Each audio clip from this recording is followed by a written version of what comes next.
Hey, it's Scotti G, here with Albert Weinstein. Oh, yes, you drink a few glasses and become a genius. Excellent. I'm drinking my wine, becoming a genius. All right.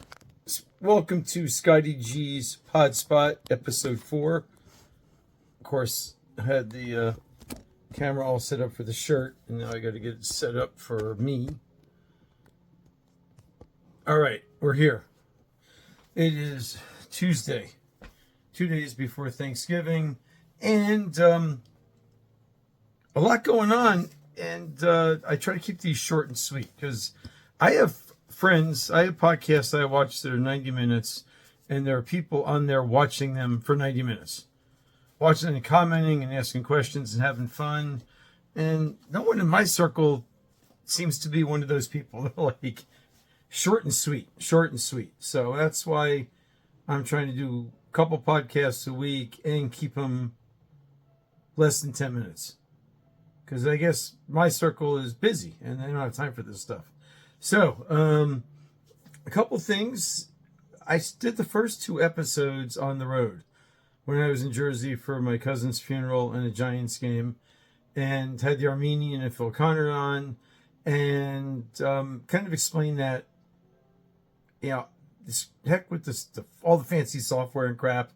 It's about the message. I'm just going to do a podcast here in my office or on the road, Giant Stadium, wherever I am. I don't care.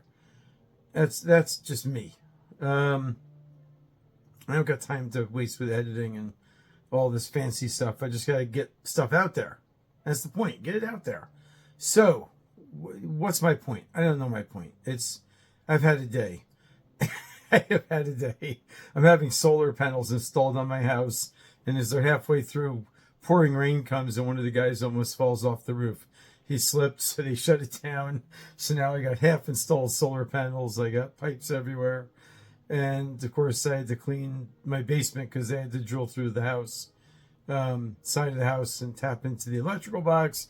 So I had insulation and stuff flying everywhere. So I probably got insulation in my lungs right now because I didn't wear a mask. So I'm a COPD diagnosis away from wearing masks and oxygen and stuff. Anyway, so, I explained, in my third podcast why short and sweet and why I'm doing it the way I'm doing it.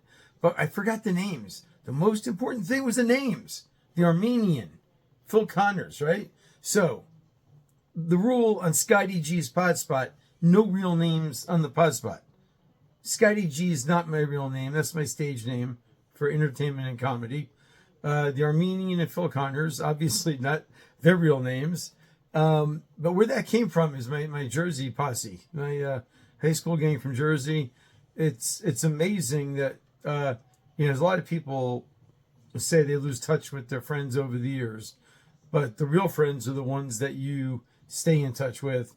And I'm still in touch with a bunch of guys from high school. And we meet up when we go to Jersey. So I want to say about a decade ago, maybe longer, when I was younger, we went to a Queen concert, the whole gang in Atlantic City. And we all have nicknames. Besides Scotti G, I am also the Erie Warrior. They call me the Erie Warrior because I drive 7 hours each way to and from Giant games. And they think I'm a nut because I've done it while they're losing all these years also. Anyway, we all have nicknames, and we're in the bathroom in Atlantic City, and the captain, one of the team, the captain, his wife, the admiral, were there. Of course, his wife's got to be the admiral. He's the captain. She's in charge. She's the admiral.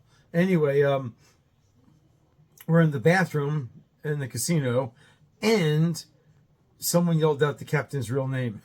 And he just looked over and goes, hey, no real names in the men's room in Atlantic City. So that's our rule. No real names. Anyone on the podcast will have a fake name. If you want to be on, you got to come up with a fake name. Anyway, so that's the reason for the Armenian and Phil Connors. So now you got the method behind the madness. Oh, also, I'm going to cut this off soon because there's the movie I'm in, Flower City Butcher, which starts filming end of next week in New York. they're doing a live video right now talking about the movie. So Scotti G, I got a role in the movie. I got to get on there. I got it. So Albert Weinstein here's got to get me, make me a genius and cut this short. So I have other stuff to talk about. I'll talk about it the next podcast. But what I will say to wrap this up is that we did the Blackjack show on Saturday, raised some money for the March of Dimes. And I had two, in the whole crowd, there were two really good tables that were hysterical at most of my jokes, over 90%. Laughing at a ton of my new material. I had to actually stop to let them finish their laughter. You never step on your laughter as a comedian. Anyway, I had to actually pause my act, so I ran over in time. But yeah, I was the headliner. It was my show, and I had a lot of new material to try out, and a lot of it worked. So Scotti G is psyched for the next show coming up December 8th at Penn State University, the Barron campus in Erie, 5 p.m. Be there or be square. Anyway, be squared, I should say. The next thing is my Giants. Jameson Winston has done a great job filling in for Jackson Dart. I'm not the head coach. I've coached sports for 40 plus years, all sports, different ones. When it comes to football, outside of the Dallas game, and Dallas, early in the year had a really weak defense. Outside of that, Russell Wilson did not look good at all. I don't know why we didn't either start Dart earlier or let Winston start the season. I think Mike Kafka made the right decision turning to Jameson. Hey, I love Russell Wilson. I've been a fan of his for years. My analogy for Russell Wilson, he looks like Rocky after Apollo Creed beat him in Rocky 3. He looks like he's lost the eye of the tiger. He needs the eye of the tiger back. If he's going to be our quarterback, he needs to get back the eye of the tiger. Russell not have that right now. Jameson makes it fun. He's doing it like Jackson Dart, trick plays, energized, rolling the dice in the end zone when he scores. We should have won that game in Detroit. We outplayed Detroit. I do not, as a former coach, I do not second guess Mike Kafka's decision to go for it there on fourth down in the fourth quarter. We score. The game's over. They don't come back and kick that field goal. And the reason I say that is we were a 2-9 team. We're not going to the playoffs. So what do we have to lose? When I was coaching with a team with that kind of record, I took a lot of chances I wouldn't take if we were 9-2.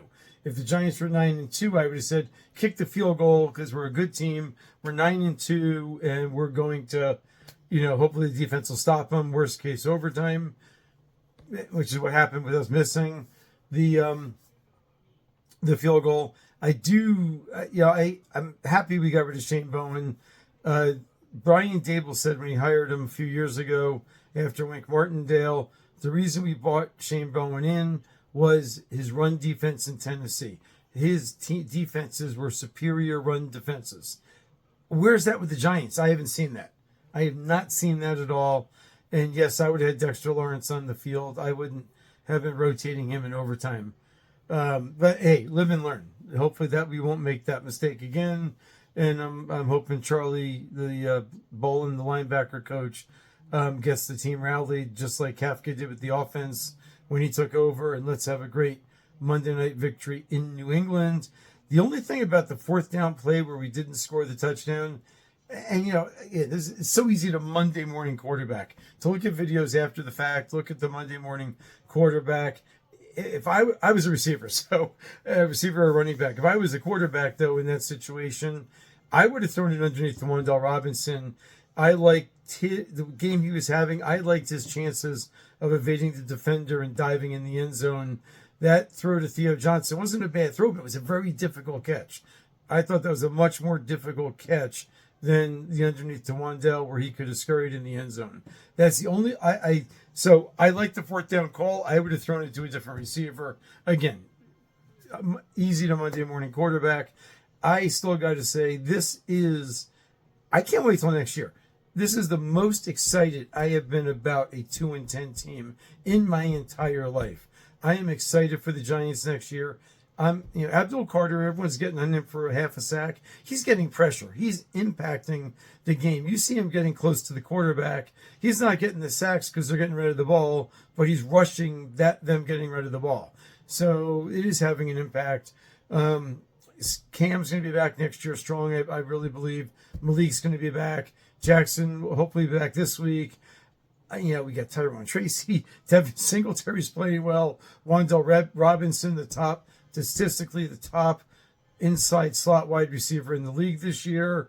Brian Burns, Okereke, Dexter Lawrence. We got Darius Alexander had a couple sacks Sunday. The rookies are playing really well. I wish Deonte Banks would step it up. I thought we drafted him. He was going to be a shutdown corner. I don't know why he hasn't performed to expectations, but hopefully that can get turned around too, because I thought he was a hell of a player in college. So I'm over my 10 minutes. I'm going on 11. Scotti G is going to shut down the pod spot. I wanted to talk some fantasy football. We'll do that on the next episode. All right, everyone, happy Thanksgiving. All my Jive Turkey friends out there, definitely happy Thanksgiving to you guys. And we're expecting a foot of snow here in Erie, so I'll batten down the hatches and get snowed in this weekend. You'll probably get episode 5. Scotti G out.